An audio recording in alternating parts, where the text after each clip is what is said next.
দামি সম্পদ ওই ব্যক্তির কাছে আল্লাহ রেখে দিয়েছেন যে ব্যক্তি তার পিতা মাতাকে জীবিত অবস্থায় পেয়েছে, এই পিতামাতার খেদমত করলো, ওই ব্যক্তি সব থেকে দামি সম্পদ অর্জন করতে পারলো।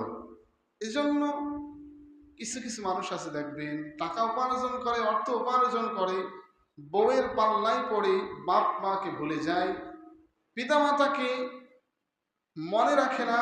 এটা সব থেকে নাফরমান সন্তান, সব থেকে দামি সন্তান, সব থেকে দামি আল্লাহ তাআলার কাছে প্রিয় গোলাম ওই বান্দা, যে বান্দা দুনিয়াতে তার পিতামাতা জীবিত পেয়েছে, খেদমত করতে পারলো, তাদের লালন পালন করতে পারলো, দেখাশোনা করতে পারলো, ওই ব্যক্তি সব থেকে দামি সম্পদ, সব থেকে মূল্যবান সম্পদ অর্জিত করতে পেরেছে।